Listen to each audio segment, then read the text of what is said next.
I got a job in San Diego not too long after the pandemic settled.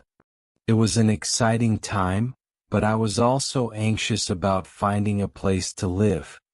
I didn't have that much saved up, so I had to find somewhere a bit more lenient to newcomers. I signed up to all kinds of lists and tenant groups, but most leads were dead in the water. The only places within my price range had a no pets policy, and I couldn't bring myself to rehome my cat Marmalade. Poor thing was just a year old and a complete mama's girl. After weeks of searching, I stumbled upon a landlord with a vacant spot. He hadn't even got the time to list it. All I'd seen was a post about a cheap apartment. I messaged him spontaneously and asked about it. Turns out, the previous tenant had passed away. It was on the 4th floor, not too far off Main Street, and surprisingly cheap. Cat-friendly too. He offered me a deal. If I paid for the cleanup crew, the place was mine. I couldn't say no. Once the place was cleaned up, I met up with my new landlord and got the keys handed to me. My new place was on the top floor of this beautiful old building, made somewhere back in the 50s. Cool stone-tiled floors, spacious ceiling, and plenty of sunlight coming in from the body-sized windows. There was a sort of French balcony with a little space to smoke, or a mini garden. There was a large living room area, a tiny kitchenette, and a cramped little bedroom on the sunny side. It wasn't much, but I could see myself growing attached to it. You could tell it was old though. There were all kinds of little quirks. A lock that you had to jiggle, pipes that rumbled a little whenever you took a shower, and you could immediately tell if one of your neighbors were smoking because of the shitty ventilation. It was far from perfect, but for that price at that location, I couldn't ask for a better deal. The one thing that dated it more than anything else, however, was the strange 70s wallpaper. This intricate floral pattern covered most of the living room, along with the western wall of the bedroom. A dark gray base color with lines of white. Roses, tulips, sunflowers, all in variations of silver and blue. It was beautiful in a sort of primitive Art Deco kind of way, but you could tell it was old. I promised myself to get it replaced if I were to live there long term. It didn't take long to move in. I didn't have much in the way of furniture, and I didn't really have the money to bring in something new. I figured I'd settle for what little I had for the time being, instead focusing on getting used to my new job. I was working as a full-time consultant for a telecom company, mostly focusing on process management and evaluation. Might not sound that interesting, but you get a lot of wiggle room to really switch things up for the better. Post-pandemic, we were on a routine of a single weekly meeting, and the rest could and would be done from our home office. It felt kind of dumb to force people to come in once a week just because, but if I wanted the job, that was the deal. Marmalade got settled in that place long before I did. She found a sunny spot next to one of the big windows. I set up a cozy basket for her to snuggle into. I, on the other hand, was having trouble sleeping those first few nights. I lay awake at night, staring at the ceiling. I'd lose myself in that view, sort of like when you're looking down into dark waters. You can't really see where it ends. It is just this perpetual nothing. And you can imagine it continuing forever. That first week went by in a flash. I had my first meeting and got my first assignment, process assessment, at one of the branch offices in Pittsburgh. Long distance, with an in-person evaluation at the end of a 2-month cycle. Nothing I couldn't handle, but said office had a sort of reputation for being unmanageable. It was the kind of assignment you throw at someone to see if they got the chops for it long term. That first day was mostly meet and greets, with a tiny afterwork at one of the chic downtown bars. It was mostly an excuse to crack a few cold ones on a Monday. My new colleagues were a few decibels louder than I was used to, so I ended up sitting mostly in the background, learning to appreciate a small labeled dark pumpkin ale. The next day, I was in full work mode. I set up my laptop with a view of my awful wallpaper to make it look a bit more office-like. Marmalade wasn't moving from her new favorite spot by the window, so there were no fluffy tails in the way of my webcam. I had a long talk with the branch manager along with a few technicians to just sort of dip my toe in the water. They were all courteous enough, but I could tell they'd been through the ringer a couple of times. This wasn't their first assessment, and it wouldn't be their last. By the end of the day, I was talking with one of the salesmen, a woman named Deirdre. At that point, I'd been in constant Zoom calls for over 4 hours, and my voice was giving out. Deirdre could tell I was exhausted, and we ended up just talking about other things instead. My apartment, my job, my cat.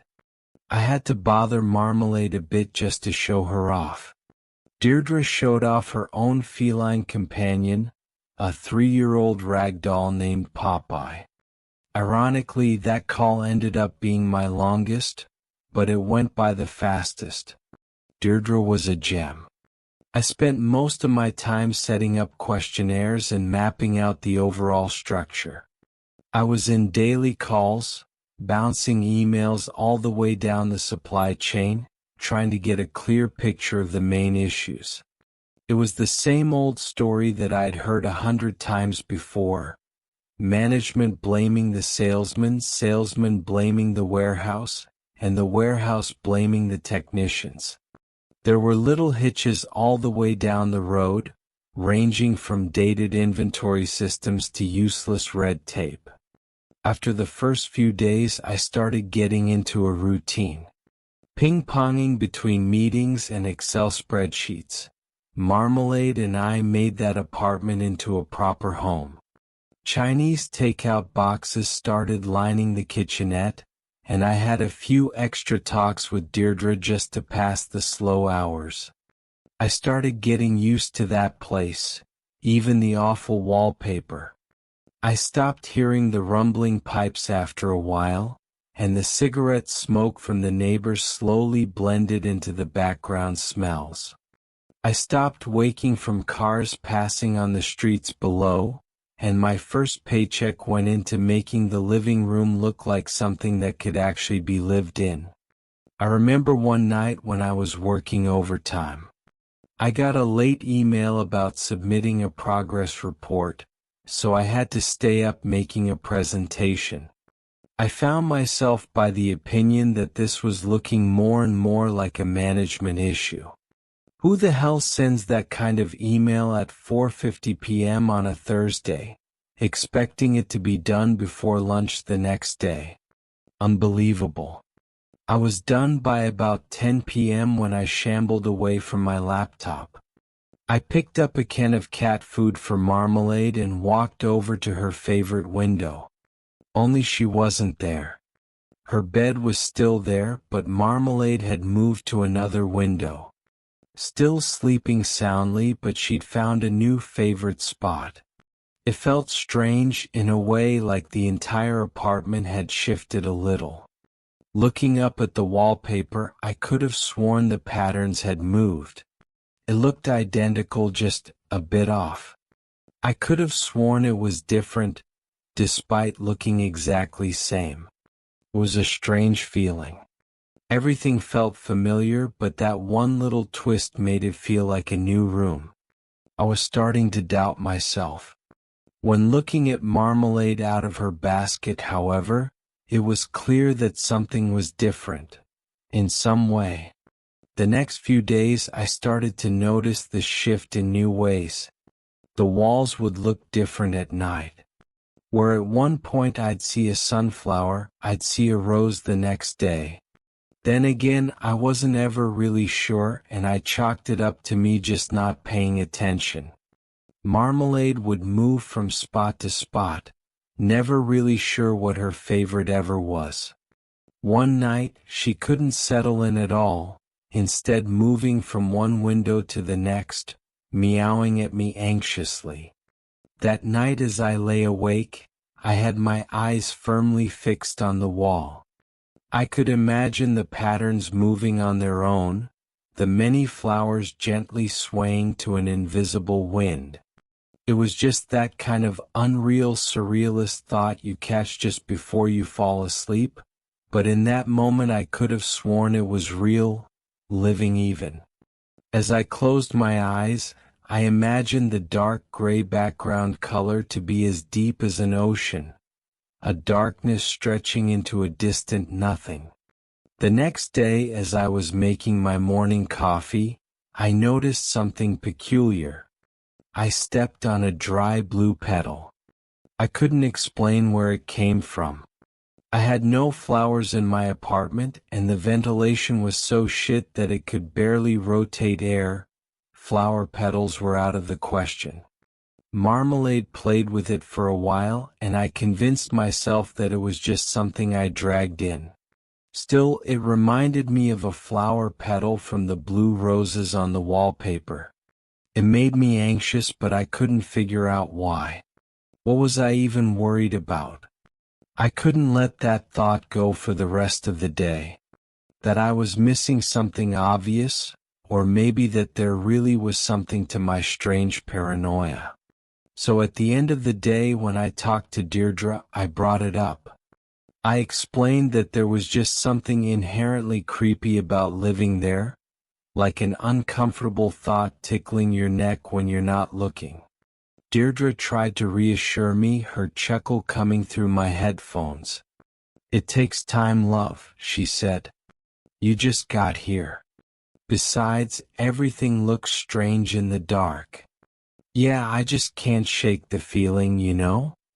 I explained. "Like there's something more to it?" "Like what?" I didn't know what to answer. As I stepped into the living room, I noticed Marmalade rolling on the living room carpet, casually playing with another blue petal. Turning on the lights, I could see more of them. Over a dozen dry blue petals, lining the edge of the wall. Finally, I could tell I wasn't going crazy. This wasn't a one-time deal, that was real. Marmalade didn't seem to mind though. "I'm gonna have to get back to you," I told Deirdre. Something came up. As the call ended, I started scooping up the petals by hand. The moment my knees hit the floor, there was a power surge. It was all so quick. A flash of black. Marmalade hissed, looking straight past me, and I could hear a rustling noise, like a large animal moving through a bush. As quick as it had come, it went, leaving only a startled cat and my elevated pulse behind. The lights were slapped back on with a click, blinding me. Marmalade retreated to behind the couch while I picked up the rest of the petals. For a moment, I just stood there, staring at the many patterns, petals in hand. I could imagine the gray sinking deeper and deeper, showing me something past the obvious. Like one of those images you have to look at cross-eyed to see the truth. I had the same sensation, like I was missing something obvious. I could imagine hearing things, deep in an imagined forest. I could hear branches snapping. I could imagine the blue flowers swaying in the wind. And somewhere in all that depthless dark, something roamed. Something looking for an exit. At some point I snapped to attention. There was a loud electronic noise. An alarm. It was already morning. For some alien reason, I'd been stuck there for hours, just staring at the hypnotizing patterns. An entire night's rest gone. It wasn't until I stepped away that I realized just how exhausted I really was. My legs had locked on place, keeling me over straight to the stone-tiled living room floor. Marmalade rushed over, worried about this sudden development. I spent a few minutes just sitting there, calming myself down.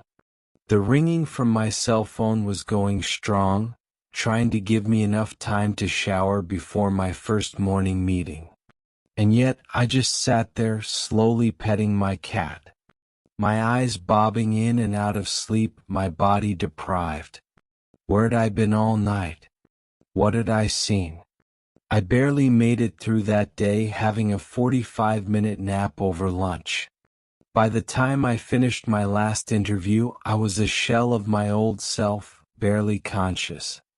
I filled Marmalade's food and water bowl, and crawled into bed with all my clothes still on. The moment my eyes closed, I could hear something in the distance. In the half-world between sleeping and waking, I heard breaking branches, owls taking flight, and something large approaching. And despite I knowing I was well and truly alone, my body screamed at me to wake, to have one more look just in case. I did. I forced my eyes open. Something sharp scratched against the stone-tiled floor. Something retreating in haste. A trail of dry petals leading right up to the side of my bed. After a night of dreamless sleep, I woke up to choking on something. It took me almost a full minute to cough up a blue petal, several of which had been sprinkled throughout my bed. I could have sworn the wallpaper looked a bit lighter, as if several flowers were looking sparse. The whole wall looked a bit darker. That morning I'd had enough. I called in sick and brought out my toolbox. I started scraping off the wallpaper, piece by piece, across the entire apartment.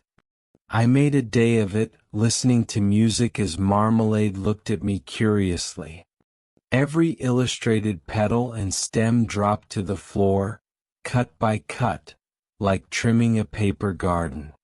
By the end of the day, my wall was laid bare, revealing nothing but black lead-painted concrete underneath. That night, after a long shower, I went to sleep with wallpaper remains still lining the edge of the room. Finally, I could focus. I could look past the hypnotizing patterns. It was done. Gone. Over. Except it wasn't. As I went to sleep, my eyes drifted to the barren walls. A black, eternal night, now unhindered by what little paper-thin barrier had been erected. Just looking at it gave me that feeling in my stomach like I was falling forward. Even closing my eyes felt brighter than staring into it. Like it was more than a color, a place. At some point in the night, I heard this loud yowl. Looking up, I could see Marmalade sitting at the edge of my bed, staring straight at the wall, hissing and raising her hackles. Looking straight ahead, I saw something. There, deep in the dark of the bare wall, something moved. I swooped up Marmalade, who clung to my shoulder like a parrot. I threw on my pants, shirt, and got my bag. I'd had enough. I wasn't about to stick around to find out the depths of what was either my own insanity or something unnatural entirely. I didn't want to know. As I entered the living room, I stopped dead in my tracks. Every single wall had turned a midnight black. The windows had fogged up from the inside, blocking the moonlight from peeking in. I ran my hand along the wall looking for the door. Something cold bumped against the palm of my hand. A finger. I recoiled, almost dropping Marmalade in surprise. I couldn't see my door. As I looked around, trying to find my bearings, I slowly came to the realization that nothing was quite as it should. The kitchenette was further away. The windows were further apart. The proportions of the room were off and seemingly shifting every time I blinked. It was as if everything in that darkness was untrue, malleable, subtly shifting as soon as I looked away. And so was I. Looking down at my hands, they'd seem different with every blink of my eye. They could be older, younger, scarred, masculine. It was impossible to tell. It was just diffuse enough for an anxious mind to fill in the blanks, but it felt like more than that. It wasn't just a fear of the dark, it was the dark changing me. Finally, I fumbled my way to the front door and pulled it open. And there was nothing. Just a solid black nothing. The apartment was getting darker. Even the windows were turning black. The kitchen sink was running, pushing forth dark, nondescript globs, all of which had this peculiar chemical smell. Ammonia? Marmalade was freaking out. She clung to me, digging her claws into my shirt, hissing at something in the dark. Whenever I turned around, the room would look different, swallowed further and further by the night. I could see vague silhouettes, hands reaching forward, some small, some impossibly large. I could imagine creatures the size of skyscrapers, towering forward, impish little beasts nipping at my heels. I curled into a ball on the floor, clutching Marmalade close to my chest. Together we stared down anything and everything creeping closer. But I was losing. My light was dying. It was all going dark. Then I felt a rumble. I'd forgotten my phone was still in my pants. Bringing it out, I had a new message from Deirdre, the little screen lighting up a little bubble around me. I wasn't even on the floor anymore. I was sitting on a pile of dry grass and blue petals, and I could see the edge of a dead field stretching out around me in all directions. A wind cut through me like cold glass. And there really were things moving out there. Some big, some small, all vague and horrifying, waiting for me to look away long enough to take shape. Hey Han. I heard you were feeling under the weather, so I just wanted to check in. Get plenty of rest. We'll talk soon. I played it again and again. I filled my head with her voice, and my eyes with what little light the phone struggled to provide. I could feel Marmalade's pulse beating against my neck. Something would brush against me. A light kick against my foot. Footsteps rushing past. I saw nothing, but they were there, hidden in the dark.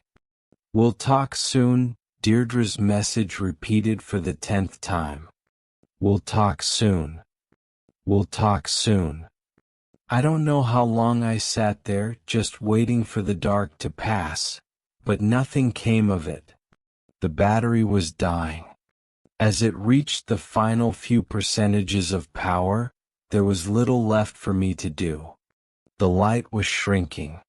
I couldn't hear Deirdre's message anymore. Marmalade was yowling like crazy, hissing and striking at something unseen. As the screen died, I felt the chill of the world descend on me. In the silence, and I could feel something approaching. Something careful and calculated. I couldn't see it, but I could feel it, smiling at me. Leering. Eager.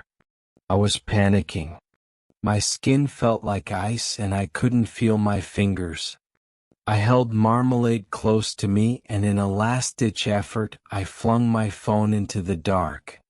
Glass shattered that I'd thrown it through the window next to the little French balcony. A beam of morning light broke through. I turned around to an empty apartment.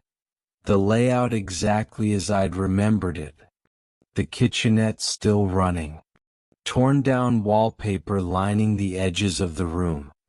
Marmalade's favorite bed still by the window, and the many Chinese takeout boxes still left unattended. Just as it should be. Except every inch of the room was covered in dry, blue flower petals. Needless to say, I didn't stick around for long. I moved out to the branch office where Deirdre worked and ended up staying there. We're still best of friends to this day. I haven't been able to talk to a lot of people about what happened that night. I get the sense that whatever lived in that dark space was just waiting for someone to tear down that barrier. That hedge of flowers and patterns. Something waiting to pull me into a dark place, never to return. Poor Marmalade hasn't been the same ever since. Her fur has turned a matted orange and she's a lot clingier than before. She's okay though, she's a happy cat, but it'd be a lie to say she hasn't changed. The same can be said about me. It isn't a single obvious thing, but I feel like there are things about me that aren't that same. My eyes look darker. My fingers longer. My teeth sharper and whiter. Just enough for me to notice and remember.